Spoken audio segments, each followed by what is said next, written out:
chat about, I think, all things books, and we'll see what else we drift into.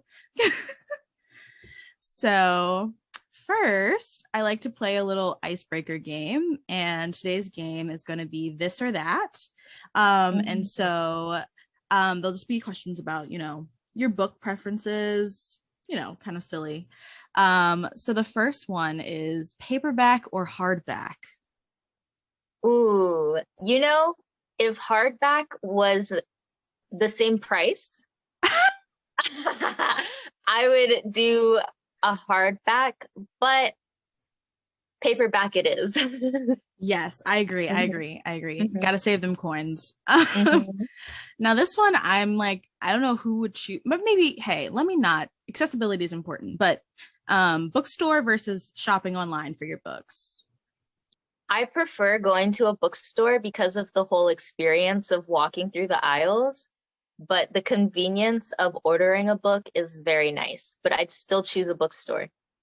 Yeah, especially I feel like now I try not to buy with all like the Amazon confuddle with the Mhm. authors and not receiving the proper amounts. I try to Mhm. go to the Mhm. bookstore now, be more intentional, but it's so easy to just hit the Amazon or like just go to a local bookstore and use their online thing and just have it sent to your house. But Yeah, that's true. And Amazon has been having some problems with people that buy Kindle ebooks. They'll read the whole book and then return it, and then the authors will get refunded their money. So, yeah, that's actually become a problem. So, there's like a whole thing about writers and authors releasing books on Amazon and then people cheating the system.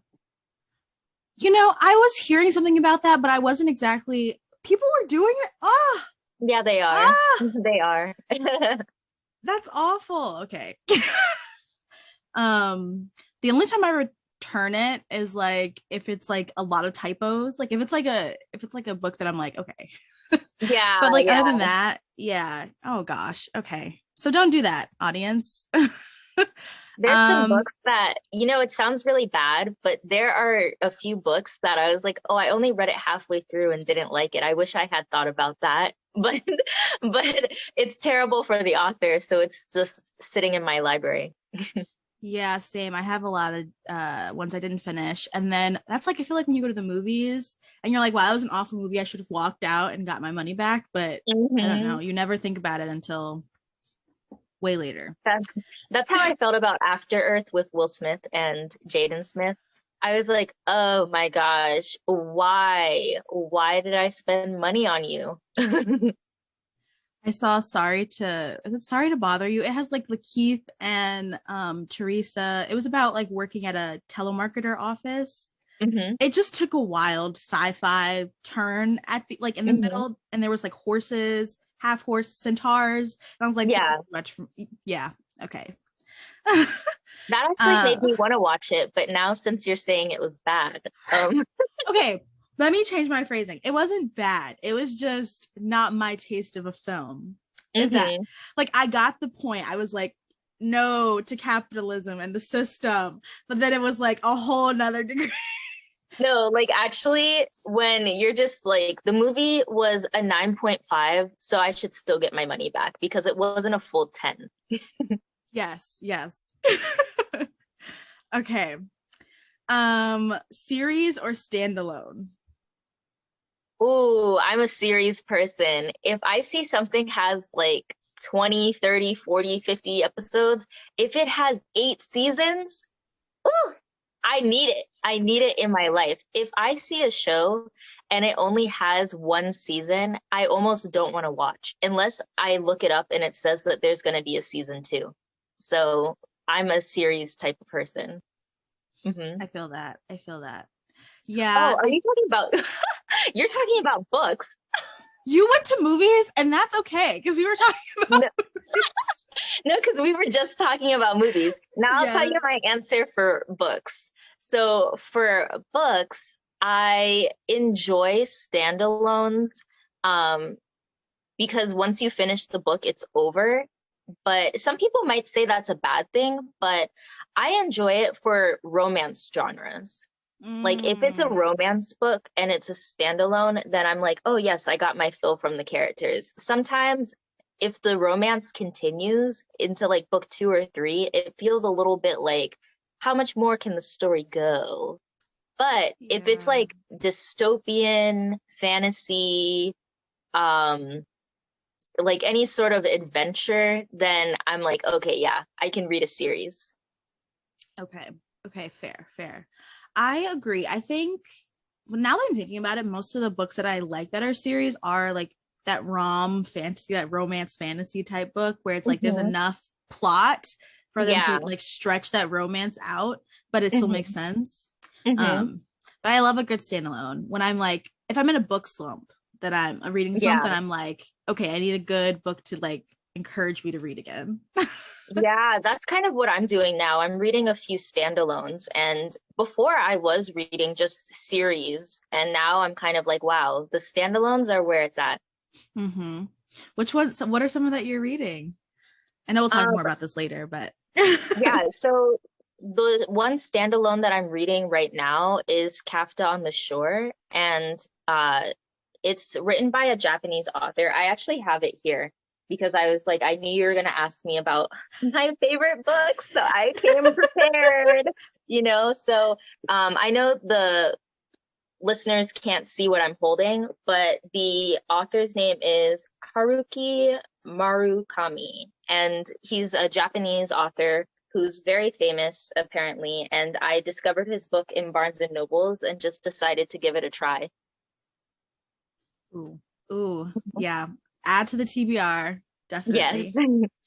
One thing about Jazmine, she has a diverse palette, diverse. The intro, I'm gonna do a little bio, and you'll hear all about her, and she can tell us more too when we get further in. But there's a Mhm. reason she's here, y'all.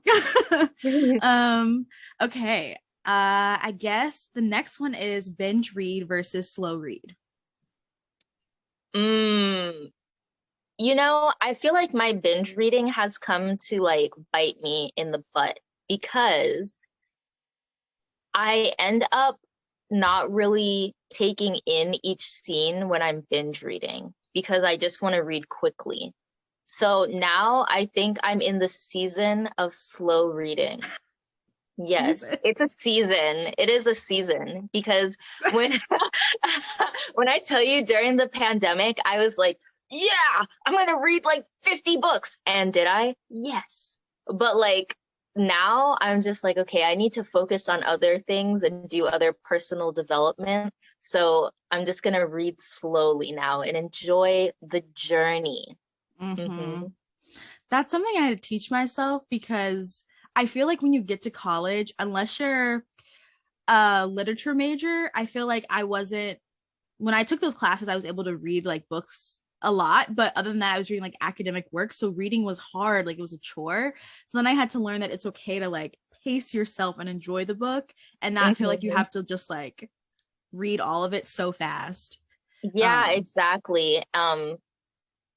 It's like from, I think actually from sophomore year all the way through college, I had stopped reading books for fun, honestly, because it was just like so focused on reading research papers and researching for them. And the last book I read was the second book in the Divergent series.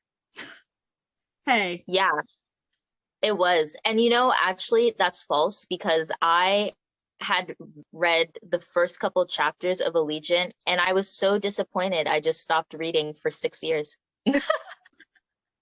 wow. Wow. I think we've been there. There's someone out there who's been there.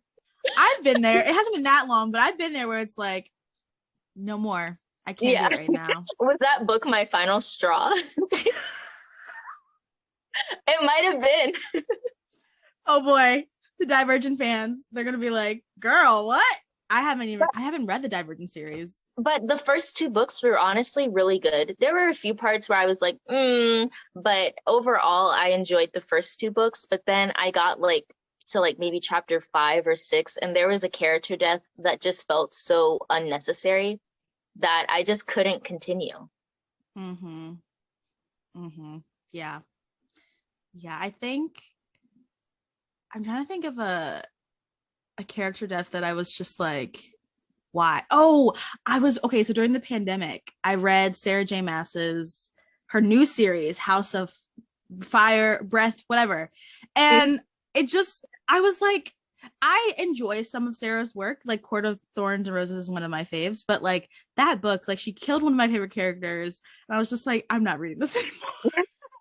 No, that's honestly how it is. I feel like if you're going to kill a character, it has to make sense in all boxes. Like there was no way for them to be saved because otherwise I'm just like, well, he could have just walked that way and avoided the whole issue. Or like, why did that person need to sacrifice themselves when they had 5 minutes to get away? You know, like It's like those the sort of things. stakes. Yeah, like that's why I say like the stakes have to be high, high in order for me to believe that like a character's death was necessary.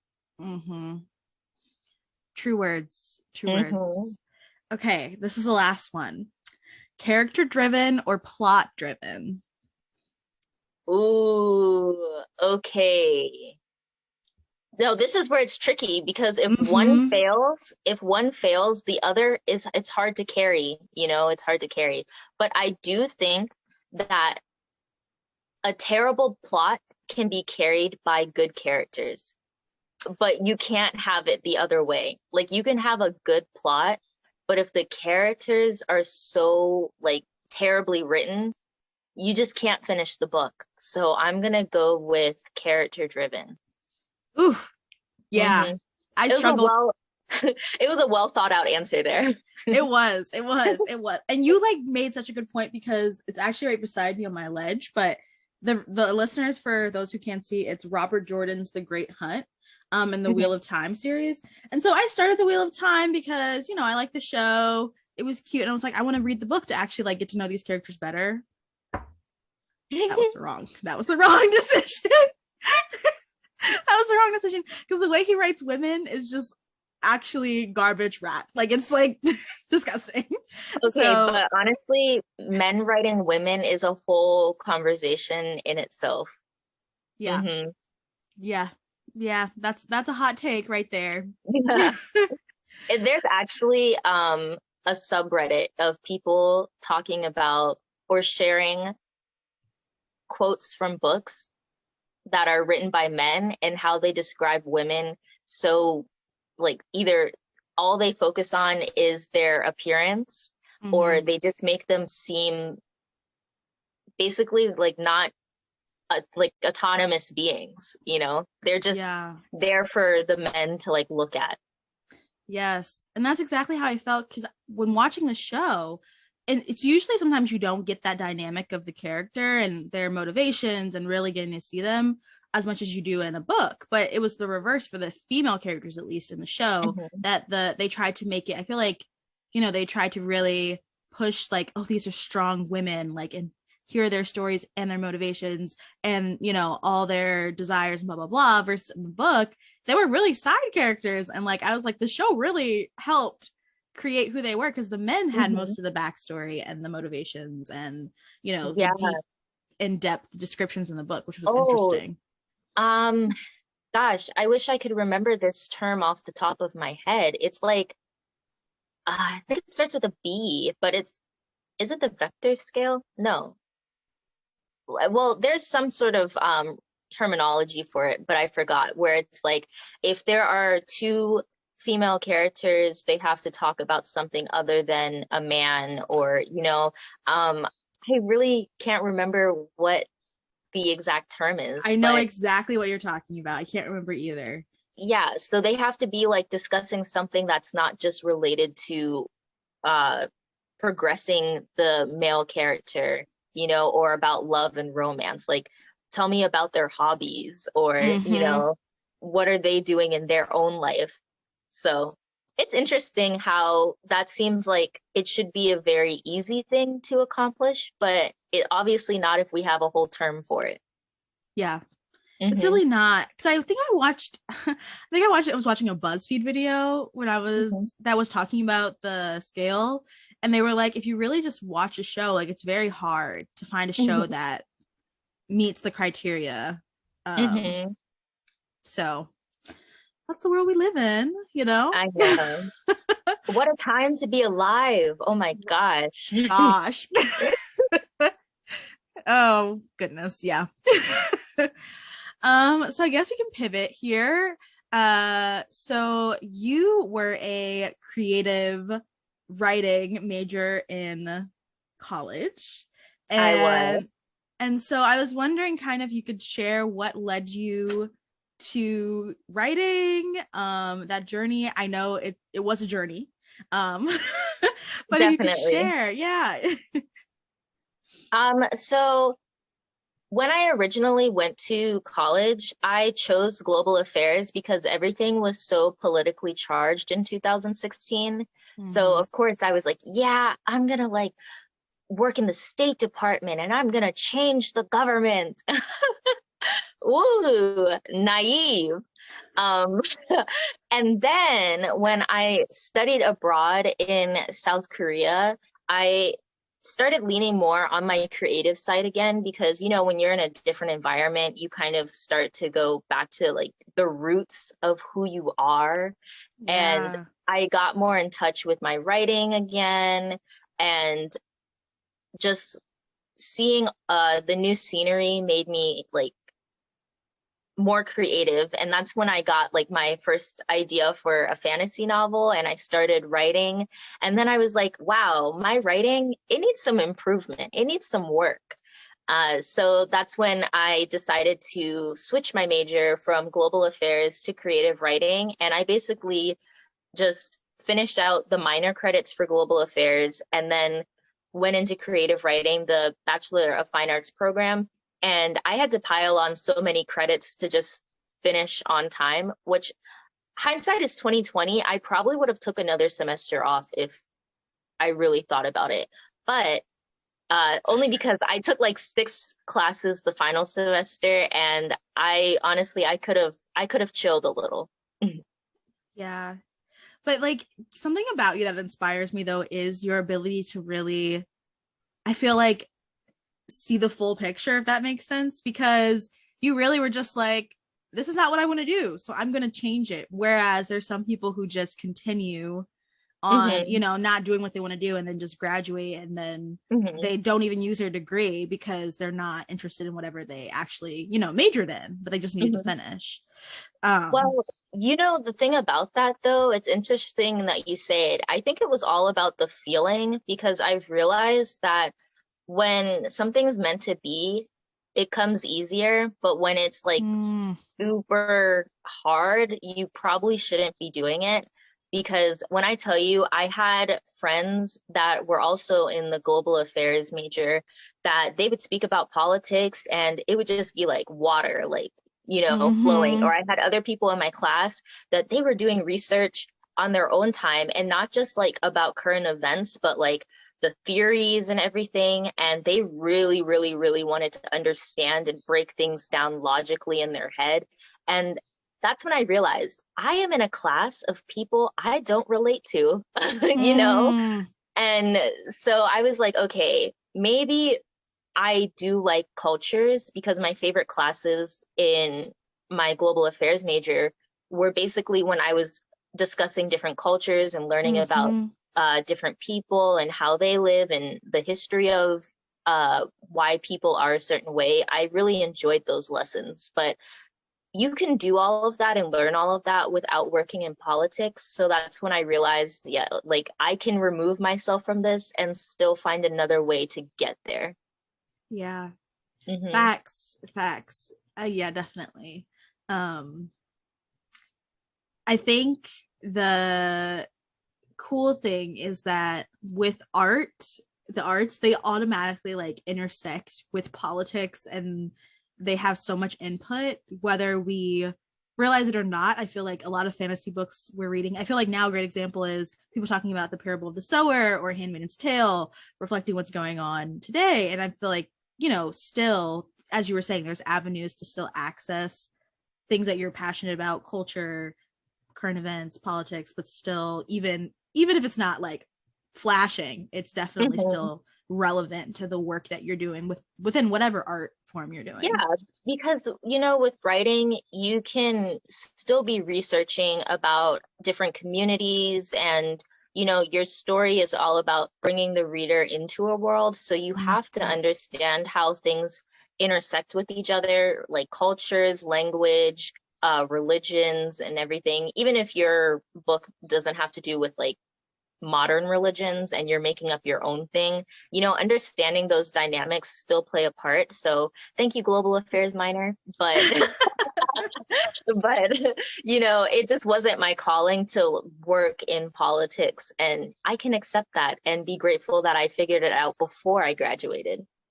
Yes, same. I really thought I wanted to be a foreign service officer. I looked at actually what that was, and I said, absolutely not. I looked up Absolutely that not. program. I looked up that program solely because they teach you the language of the country very quickly. And that's why I wanted to do it. And you don't need to swear onto the foreign service officer life to learn another language. So it's like, you know, there's some things where you almost feel like, wow, it was a trap. You know, there's so many different ways that you can achieve the same goal that you don't have to go about it in such a box way, you know? Very rigid, very rigid. Which I is was, better. yeah. Oh, the thought left me. You said a great point and it vanished to the Netherlands. Okay, so it wasn't that important. But It'll come back. It'll come it'll back. come. Oh, it's about language. So you speak Korean, or learning Korean. It's like a mix of both. And honestly, the thing about it is my language history with Korean is a long and extensive one, because I first started learning Korean my freshman year of college. And well, that's a lie. Let me not be caught lying. So I learned the alphabet when I was a senior in high school. And actually, some people were saying that it takes them only like 24 hours or like a day or a couple hours to learn the Korean alphabet because there's only 24 letters. But there were a few letters that are hard for native English speakers to pronounce correctly because your tongue moves differently in your mouth, right? So it actually took me 3 months to really get one of the letters correct. And all the Korean speakers are going to be like, oh gosh, watch her butcher this. But like, I forgot the name of the letter actually, but it looks like a backwards 5. And it's like a mix between an R and an L sound. So you're not exactly saying R or L when you speak this letter. And I was like, oh my gosh, if I could just get this letter, I'll be fluent. So that was a 3-month journey. And then through the rest of college, I took 3 more classes, I believe. No, 4 more Korean classes. And unfortunately, I was the type of student to put all of my energy into the course while I was there. And then when I had the breaks, I would just stop studying.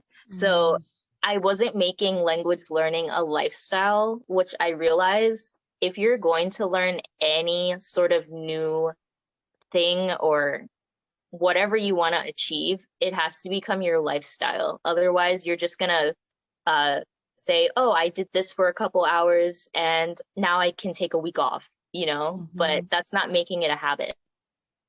Yeah, I agree. So with making it a lifestyle, have you like started reading more books in Korean then to help you? I know you were talking about working on your vocabulary. Okay, how's that been?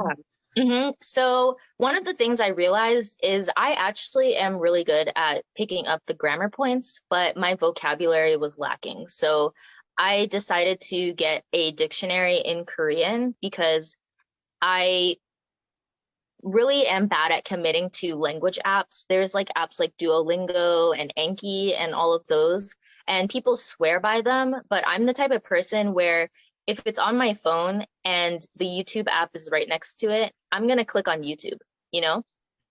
So it just wasn't working out. So I needed an actual tangible object in my hand. And now it's been really good for me because I've been studying the words in each section and then doing practice stories with the words to memorize them better and practice speaking. But aside from that, with books, I actually read Korean webtoons. Ah, okay. Hmm. What's Yeah. your favorite? Um, the easiest webtoons to read are actually romance ones because or ones that are kind of like office life. It sounds weird, but the ones that are normal everyday life situations are the Yeah. easiest ones to read. I tried to read a fantasy one and it was all right, but there was just so many different terms that had to do with like magic and you know, and I was like, oh, okay, I need to slow down and just stick to reading about Yeon falling in love with Baekhyun, you know? Like I that's Yeah. you know, that's what I need to stick to because the other stuff was getting a little bit too fancy. Yes. Okay, so like you, I am the type of person to study for the like while I'm in the course and then didn't make it my lifestyle. So Hmm. I took Hebrew intensively when I was abroad. And then like it was Ooh. great. It was going great. Like, learn the alphabet, numbers, got your basic Hmm. vocab, everything's in also when you're abroad, everything's in the language. So it's easier to practice because you're reading. I mean, English is Hmm. there too, but you're reading things every day still. So it's helping you when you go to Hmm. the grocery store, you're associating whatever things are.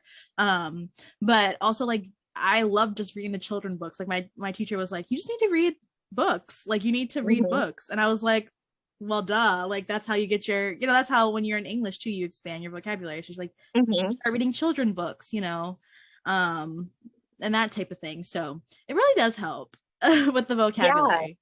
No, I would say like reading, people will say like, oh, you can read above your level and just um pick up the words you don't know. But honestly, I think dumbing down how much you understand is the best. Like don't overestimate yourself because originally I was not just reading webtoons, but I was watching K-dramas, like the full hour-long K-dramas, and I was thinking, yeah, I'm gonna pick this up so quick.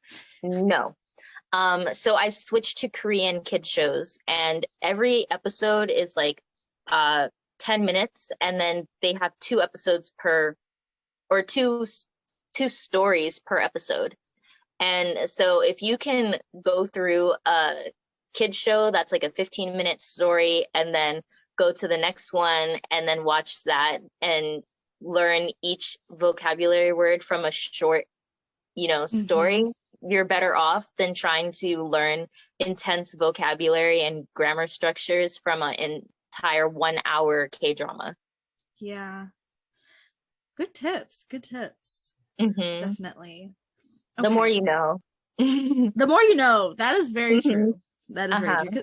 Because I definitely, when you're growing up in school, it's not, they don't promote it as a lifestyle. It's like, this is the class. So you have Hmm. to teach yourself those skills to really get good at it and find what works Exactly. for you. Yeah, and I think a lot of people advertise different methods for learning a language or learning anything, but my philosophy now is take what you can, but if you cannot make your schedule look exactly like who you're watching online, don't be mad at yourself because that's just not meant for you in your lifestyle. Wow. She's dropping gems, y'all. I hope you're picking them Gems, up. gems. Okay. So you briefly talked about I guess, utilizing, a language you're learning to diversify what you're reading, right? Because you're reading webtoons and you're reading all these different things. So what are some other tangible ways that you have found are helpful to diversify what you're reading? Well, I would actually say that before I switched to creative writing, I was reading specifically romance, and honestly, I was on Wattpad. No shame. No Yes, no shame in shame, that no game. shame, right? But like, this is before, and I was on Wattpad before they started having paid stories and people were, actually taking their writing more seriously. So what I Mm-hmm. was reading wasn't the best type of writing, you know?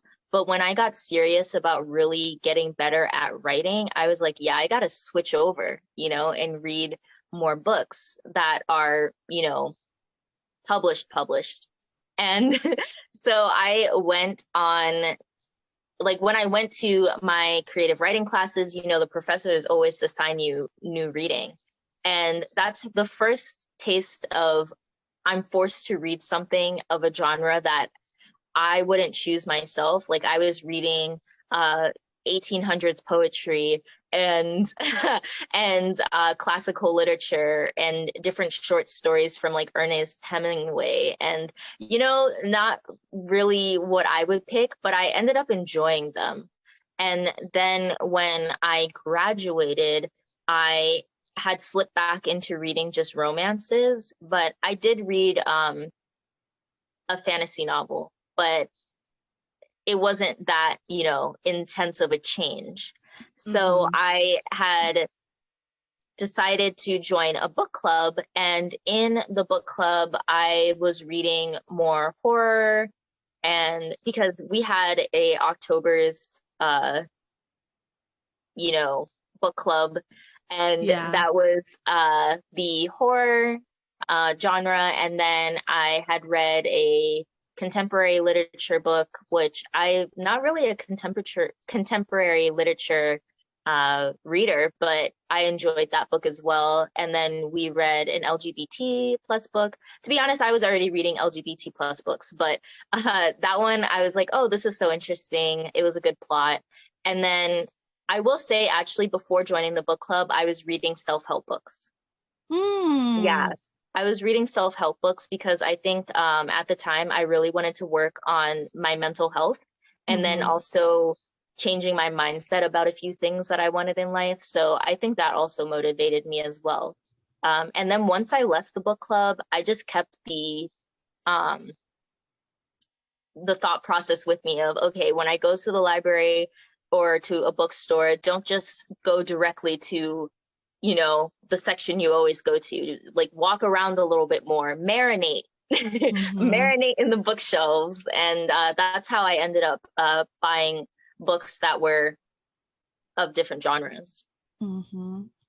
Yeah, good advice. I joined a book club. It'll force you to read. And then I think also what I love about book clubs, it also causes you to actually like really think about what you're reading instead of it all being internal. Like, unless you're a journaler or, you're really like writing reviews on Goodreads or whatever, you don't really ever really talk about what the book meant, unless it's to some soul that you're like, let me just tell you about this book, a good friend or whatever. Yeah, that's the thing. If you like to talk about books, a book club will get you around other readers. And sometimes it's like reading is such a solitary hobby, where you're just by yourself, you're in your room or wherever you read, and you feel like you're the only one experiencing the world. And if you talk about it with someone else, they'll just be like, wow, amazing. And you're like, but you don't understand. So see the world that I see, please. Yeah, so book clubs are definitely a great way to get out everything you want to say to somebody about what happened to a character, or if you liked the ending or not.